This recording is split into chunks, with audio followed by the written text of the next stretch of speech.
Hey, greetings and salutations to you all once again. It is I, the Ravenous Spectre, and today we got another pickups video going on here. Considering I have a smaller amount this time, I'm going to go a little bit more into a little bit of a talky talk with it, if you will, with a few things. But anyways, I'll go ahead and shut up and go ahead and get started. See, I already tripped over my words there.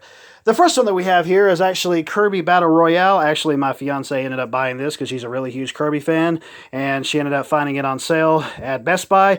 And the funny thing was that when we got there and we bought it, it was already on clearance, but the girl who ended up ringing us up, it turns out that she just went ahead and put a price match on it, which GCU and price match don't go together.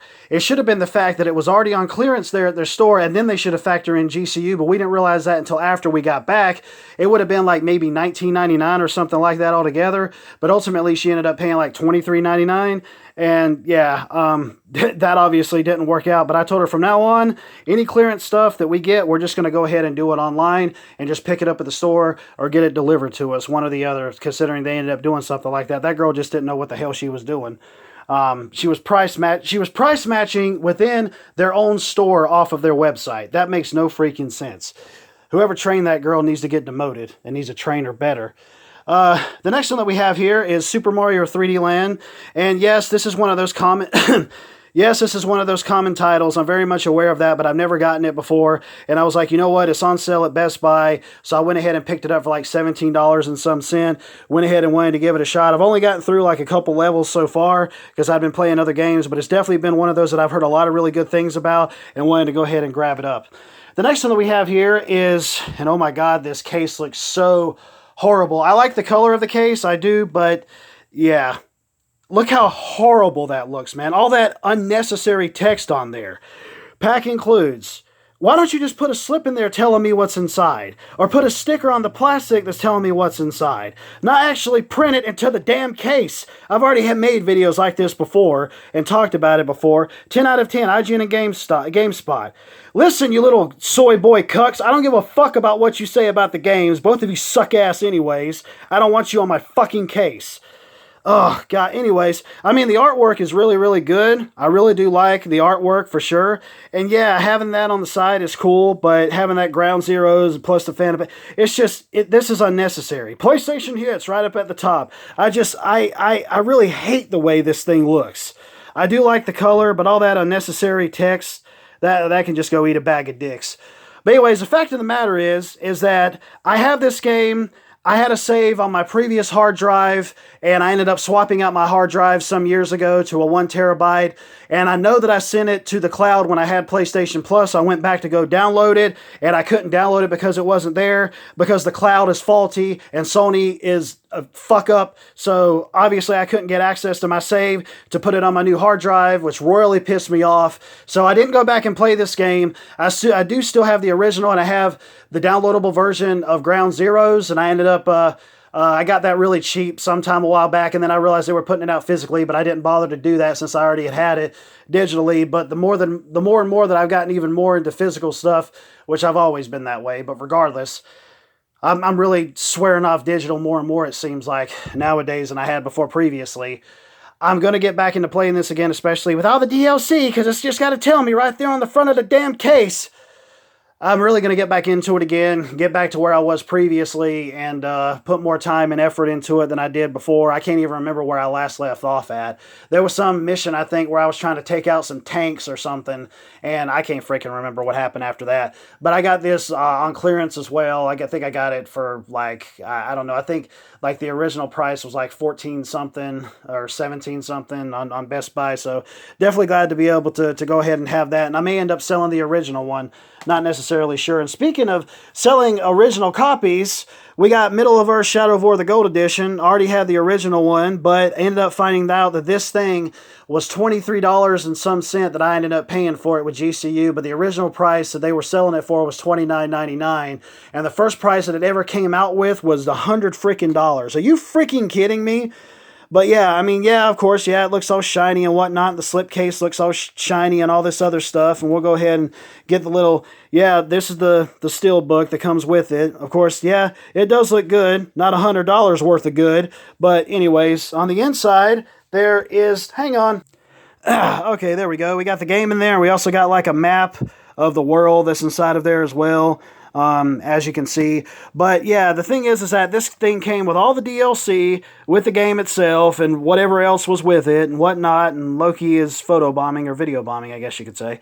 And so, yeah, I looked up the prices for just the DLC itself, like the 2 campaigns they had that was going on, and would have cost a whole heck of a lot more if I would have ended up getting them separately than me just going ahead and getting this for like $23. Got a nice steelbook, got all the stuff inside, the game, the nice little slipcase, and all that other stuff. So definitely looking forward to going in and trying out those DLC campaigns, considering I got them dirt cheap along with all that other stuff. So you got to be, knowing how the gaming landscape is nowadays, you really got to be smart and savvy in terms of how you're going to end up dealing with the whole DLC bullshit thing. Either you don't buy it, or you just wait for Game of the Year editions to come out that are much cheaper, or editions like that, find sales, get them like that, because the way they price these things nowadays is bullshit. It's a freaking ripoff. The next thing that we have here is Darksiders 3. I got this for like $40 and some cent over at GameStop. That was actually the cheapest that I could find it. Really do like the Darksiders series. Where I last left off, I was in a boss fight, and yeah, I died, and I didn't know what to do, but now I know what to do, so I need to go back and get back to that point and finally defeat the boss. But definitely a really awesome game. Definitely like the Darksiders series.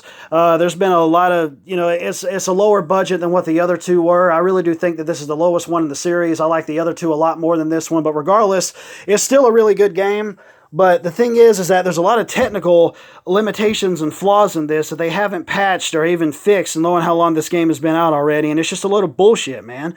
I mean, they should already know that the problems that they're having, like the frame rate drops and loading in of different areas and whatnot, I thought they would have fixed that already, but apparently they didn't. It's just the same as it had been before. I mean, overall, yeah, it's a fun game. It's colorful. It's got some nice art direction to it and things like that. But, I mean, if anybody wants to get this, you got to realize you're going to be dealing with those technical problems. They're really finicky and aggravating, but, I mean, they aren't game-breaking by any means. I haven't had any game-breaking glitches or anything like that. But regardless, hope they end up doing better with Darksiders 4 if they end up coming out with it. The last one that we got here is Devil May Cry 5. Really like the Devil May Cry series, even though I've never actually beat any legitly. I ended up beating a couple of them, I believe, with Codebreaker or Game Shark back on PS2. But I just beat this one today. It's really awesome. I really do think that this is a great way for the series to go. Really looking forward to see what they end up doing with the next one. And it's the graphics in it are amazing, especially dealing with the fact that it's dealing with the new Resident Evil engine, the RE engine as they call it, that they also ended up using in the Resident Evil 2 remake. So definitely a really high-class kind of action game if you guys want to look into it. There is one problem that I have with this, and the fact is that there's some quote-unquote slight censorship that's going on with this game. The fact is there's a couple ladies in the game that there's some slight nudity that's in it. What's that say right there? Can you read it? Especially when it's blurry. Sony's dumbass. It's a mature-rated game. So whatever in the hell is going to be in it, that's what needs to be in it. Sony's dumbass goes, and basically from what I heard, it wasn't Capcom that had done it, because on the Xbox One version and the PC version, it's uncensored, apparently. Or there's one scene that's uncensored, but the other one is censored. And the main two scenes that I'm talking about this are censored, where basically you have lens flares shining out of women's assholes. Last I checked, lens flares don't shine out of women's assholes and basically blind you on the screen. That's one thing that really irks me about this, is the fact that I hate censorship. Let the developers make what they want to make and just leave it at that. Especially Sony. I mean, my God, man, Nintendo, for God's sakes, the family-friendly company, Nintendo Switch, they have mature-rated games on there, and Sony, I've never known them to ever try to do anything like this. Especially knowing the different types of series that they have out that are mature-rated. I mean, are you freaking kidding me, Sony? Pull your head out of your ass. But yeah, and I mean, if it really boiled down to it where they started censoring a whole lot of stuff, well, I hate to say it, but I'll probably just end up scrapping dealing with PlayStation anymore and then just go over to PC, because it's Nintendo, probably pretty much Nintendo and PC, because that right there royally pisses me off. They said that you can actually have the full-blown uncensored scenes if you end up going and not downloading the patch, but no. I mean, honestly, it's annoying to watch these scenes. It is. Because it's just like, it glares right in your face. It's just really bright. And I'm like, that's just tacky. That's bullshit. It's a mature rated title. Whatever the hell is supposed to be in it, that's what's supposed to be in it. Partial nudity? No. It should say partial lens flares fucking blinding you in the scenes. That's what it is. There's no damn partial nudity in this. You try to censor the damn thing, you bunch of fucking soy boys. Anyways, but yeah, that was my little rant that I wanted to do considering this game, because I just hate censorship. I really do, especially when it comes to games. It's like, oh, we're going to praise all of the violence in the game and the slaughtering of demons and the blood and the blah, blah, blah, blah, blah. But oh my God, don't show me any titties or ass. It's my kryptonite because I'm a fucking hypocrite. I mean, that's exactly what it is, man. It's hypocrisy. It's just like one of these reviews I ended up seeing from What Culture Gaming. Those soy boys over there ended up going and saying, oh, well, oh my God, I'm praising everything in this game, all the action, blah, blah, blah. Oh, it's so bloody and violent and all this great stuff, and I'm getting a hard on about it. But oh my God, it's lens flares on booties. Ladies got lens flares coming out of their assholes. You can do better, Capcom. You can do better, Yeah, fuck you. Don't play the damn game if you're going to end up being a fucking cuck about it. Jesus Christ. You're a fucking hypocrite. Okay, I'm going to go I'm going to go ahead and shut up about that now. But I will go ahead and end this like I always do. Later, taters. Yeah.